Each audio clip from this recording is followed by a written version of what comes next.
I got married right after graduating from community college. Back in the day, it was expected for a woman to get married young. People may call it misogynism, but unmarried women over 30 were often mocked and ridiculed. So, when I was told to consider getting an arranged marriage before graduation, I obediently agreed.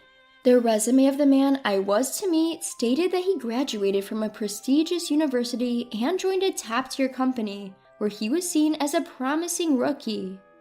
But when I met him, he was just an ordinary-looking man. Nothing really stood out. Still, he didn't seem like a bad person, and more importantly, my parents were the ones suggesting him, so I decided to marry him. Honestly, I wasn't quite looking forward to getting married. It's because I had seen how my father treated my mother. In my eyes, the head of the family, my father, seems like nothing more than an authoritarian figure at home. Indeed, once I got married, my husband acted just like my father, bossing around and not helping around the house at all. Even though I knew it was the norm, submitting myself to being ordered around wasn't pleasant. Eventually, I got pregnant and gave birth to a boy.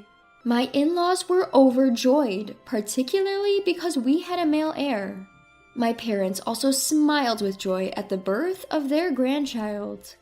My husband also complimented me, saying, "Well done," which was a rare thing for him to say. As for me, I only felt relief from the long hours of labor and discomfort.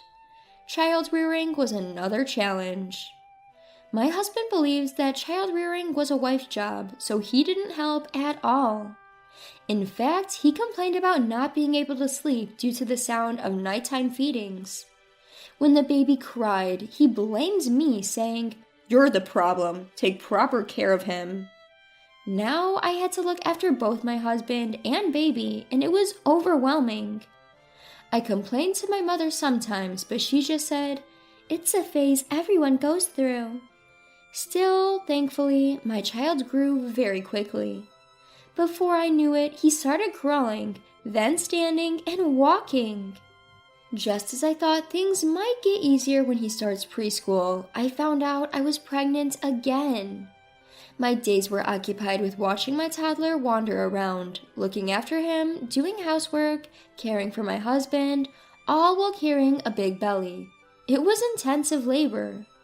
Nevertheless, time passed, and my kids graduated from preschool and entered elementary school, then junior high and high school. My eldest son went on to major in economics at a renowned university, and then secured a job at a famous company. My daughter was told to attend a community college by my father, but she went against him. My daughter insisted that she wanted to work part-time to pay for her own tuition and pursue her studies at a 4-year college. It was the first time I had ever voiced my opinion to my husband since our marriage. Women are now making their marks in companies and other places, so please let her go to a 4-year college, I pleaded with my husband. However, he berated me, saying, "You have no say in this. What could someone as ignorant as you possibly know?" But I didn't back down. For my daughter, I fought hard. As a result, under the condition of securing a scholarship, my daughter was able to attend a 4-year college. She continued to receive scholarships for 4 years and graduated from college with good grades. She then secured a job at a major corporation. "Thank you, Mom. I promise to repay this kindness. I'll never forget how you supported my college education and job hunting," my daughter told me as she left home for her job. Those words alone made me feel like 30 years of my hardship since getting married got rewarded. Now that my 2 children had left home, I suddenly found myself with a lot of free time. Of course, I still had to take care of my husband as before. But compared to when I was also raising children, it became significantly easier. With all the free time on my hands, I started talking more with the ladies in my neighborhood. When I mentioned that I had become completely idle, the lady next door suggested, "Why not try working part-time? The supermarket over there is always hiring. I actually work there 3 times a week." That's what she told me. I had never worked part-time before, but I had always wanted to earn my own money. When I gathered my courage and mentioned my interest of working part-time to my husband, he said, "It's disgraceful for a married woman to work. It makes it seem like I'm not making enough money," and frowned upon me. But when I insisted that other ladies in our neighborhood were working as well, and it was a waste not to use my free time, my husband thought about it. He then said, "I don't think you can handle working a job, but go ahead and try. You'll probably be called incompetent and get fired right away," and laughed maliciously.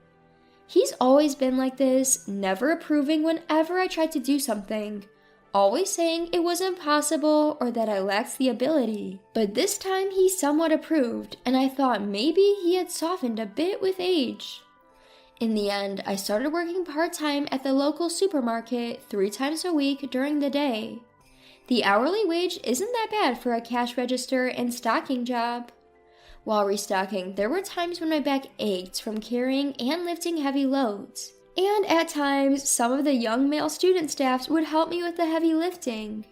I found it strangely refreshing to see that not all men were like my husband. And getting to talk with other part-time ladies during break time was new to me and fun as well. There were people of all ages, ranging from 20s to 60s, so the conversations were diverse too. Especially the young ones were surprised when I told them that I got married right after graduating from community college and this was my first job. "I mean, you are incredibly patient. I could never date a man who's as domineering as your husband." The young ones all agreed, saying, "Absolutely." Those of us who were older just weakly laughed and said, "It used to be the norm back in our days." However, there was one thing that troubled me about starting this part-time job. My husband stops giving the same amount of money for household expenses, saying, "You're earning now." He laughingly added that it was only fair for me to contribute to the household expenses since he had allowed me to work. I was disappointed because I had been looking forward to having some money of my own. One of the women in her 30s, who often works the same shift as me, noticed my downcast mood and asked what was wrong. I was a bit embarrassed to talk about money, but I wanted to vent, so I told her about my situation. She asked me, "Wait a second, do you always do what your husband says?" I answered, "Well, I'm his wife," and she put her hands on her head. "Look, it's not normal these days to have such a sexist mindset. I have to tell you, it's a clear case of emotional abuse." She explained in detail about emotional abuse, and I finally understood that my husband's behavior over the years was indeed abusive. I was astonished at the realization that I had been a victim of emotional abuse. Around this time, I noticed my husband was up to something suspicious. He seemed to have started going out at night, perhaps because he had more pocket money now that he was giving less to the household.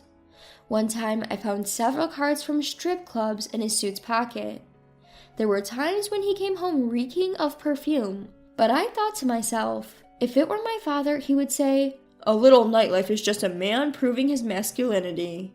I was sure my husband would say the same thing. It would be easy to confront him about it, but doing so would likely only result in him finding an excuse or getting angry. I had been enduring here as well. Due to such circumstances, my stress had accumulated, and I suppose it had exhausted my body. One day, while at work, a severe pain ran through my lower back, rendering me immobile. My manager and part-time colleagues were worried for me and urged me to leave early to see a doctor. I was grateful for their concern for me and left early as they suggested. I lay down at home, then the pain felt like it had slightly gotten better. I was relieved, thinking it was just back pain, and proceeded to prepare dinner. However, the pain returned as soon as I bent over. The pain was unbearable, and I found myself laying on the floor again. And of all days, my husband happened to come home early today. Upon seeing me laying in the kitchen, he angrily asked, "What are you doing in such a miserable state?" When I complained about my severe back pain, he retorted, "It's because you're working part-time at this age. You've brought this upon yourself." Knowing that dinner was not ready, he stormed out of the house again. I was at a loss, but in my immobile state, I had no choice but to call an ambulance. I crawled to the entrance, and while waiting for the ambulance, tears started falling due to the pain and frustration. My husband, who had left his wife writhing in pain, and myself.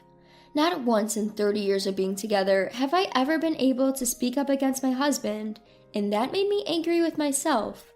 The paramedics were shocked to see me lying alone at the entrance and hurriedly loaded me onto the stretcher and took me to the emergency hospital. Upon examination, it turned out to be an acute herniated disc. The doctor said to me, "You've endured this well." Acute hernias are extremely painful, and there are people who can't even call an ambulance because they can't move. It was unfortunate that this happened while your husband was not at home. That's what the doctor said, but I just gave a vague smile. At this time, I felt my built-up frustration crossing the limit and overflowing. That day, I received an IV painkiller and a strong painkiller prescription before I went home. Thankfully, with the help of the painkiller, I was able to somewhat move around. When my husband came home late at night, he spewed at me, "You were overreacting and even slacked off making dinner." The next day, I called my part-time job and told my manager about my herniated disc. I think it's better to quit for now, so as not to be an inconvenience for others. When I said this, my manager replied, "No, it's fine. We'll take it as a leave. We can't let go of a hard-working worker like you." From his kind words, I was moved to tears. Fortunately, thanks to the painkillers and some good rest, the pain gradually subsided. By the time 2 weeks had passed, although there was still pain, I could move around just fine. I returned to my part-time job, and everyone cared enough to not let me handle any heavy items. I'm grateful for everyone's kindness. To this, they all replied with a laugh. "What are you talking about? Of course we wouldn't make a recovering person take on hard labor."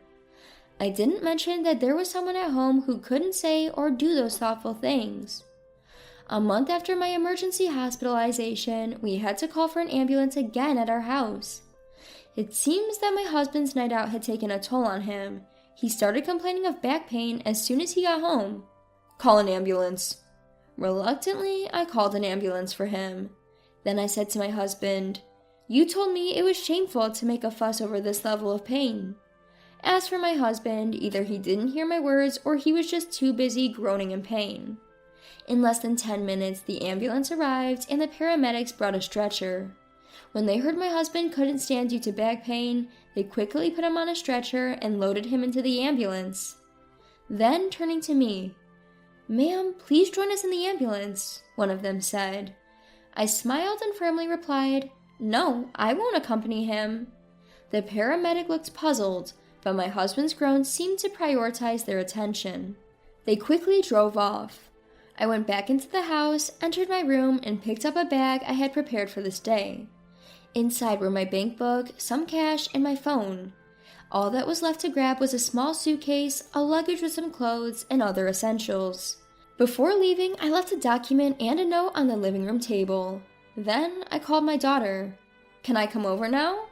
My daughter, delighted, said, "Come right away." My daughter always told me, "Don't stick with that man any longer. It's better to leave." I left home without looking back.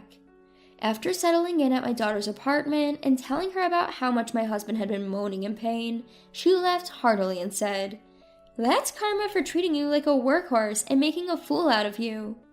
From that night, my phone was flooded with emails and calls from my husband. His calls became so incessant that I had to block them, as my daughter had suggested.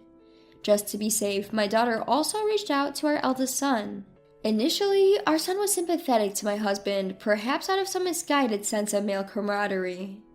However, once my daughter explained the whole fiasco of both mine and my husband's back injuries, he tersely dismissed it with, "Dad's in the wrong." About a week later, I decided to visit our home. I had to retrieve the divorce papers I had left there. I figured my husband would be home on a Sunday, and luckily he was. And the first thing he said to me was, "You regret leaving, don't you? I'll forgive you and let you come back." He sat there smugly as he said it. Looking at the state of the house, I couldn't help but sigh. It had only been a week, but the living room was littered with trash and my husband's clothes. The kitchen appeared to be unused, but the sink was filled with piles of cutlery and dishes. I was sure then that my husband wasn't just emotionally abusive, but also incapable of taking care of himself too. So I said to him, Hand me the divorce papers I left." My husband sat there, mouth agape. At his dumbfounded expression, I couldn't help but laugh. Furious, he shouted back at me, "After all these years I've provided for you, how could you do this to me? I could sue you." I responded calmly, "I'm the one with the right to sue you here. Your behavior is pure emotional abuse, and even just for that, I could claim damages in today's world. Besides, look at this place." I looked around the room. "You're so helpless, you can't even manage basic chores. Don't act high and mighty. You can't even live right without me. So here's something else for you." I handed him a piece of paper. It was a bill, converting almost 30 years of my housework into an hourly wage. "I should tell you, I've recorded the harsh words you said to me over the past year on my phone. My lawyer assured me that the contents alone make for sufficient evidence of your emotional abuse. Isn't that right, sir?" I looked back at the entrance of the living room. I had also asked the lawyer to come as a witness, and just in case my husband tried to resort to physical violence. Seeing the stern look on the lawyer's face, my husband attempted to defend himself. "It's a wife's duty to obey her husband. Don't start with this nonsense about emotional abuse." The lawyer sighed heavily. "Ma'am, this is no good. He doesn't seem to understand what he's done wrong. I think you should just go ahead and sue him." My husband widened his eyes and then hung his head low. As is often the case with people of older generations, my husband couldn't speak against someone who was of higher class than him, especially not against the authority of the law or a lawyer. Eventually, our divorce was finalized on the grounds of his emotional abuse. I demanded compensation for the years of housework I had done and for the emotional distress he had caused me. After discussions between our lawyers, all my demands were met. His lawyer, too, seemed fed up with his attitude. My ex-husband had apparently sought help from our son, but he told him, "I'm siding with Mom on this one." After the divorce, my ex-husband couldn't even clean up after himself, and his house eventually turned into a place full of trash. However, it seems he's somehow managing to go to work. From what I've heard, he's gotten sloppy and unhygienic, and because of that, he's been moved to a less demanding role at work. Also, the word got around in his office about the divorce due to his emotional abuse, which might result in him getting fired even before his retirement. Meanwhile, I am living happily with my daughter. Sometimes my son also gives us a call. And I am spending my days working at a part-time job where everyone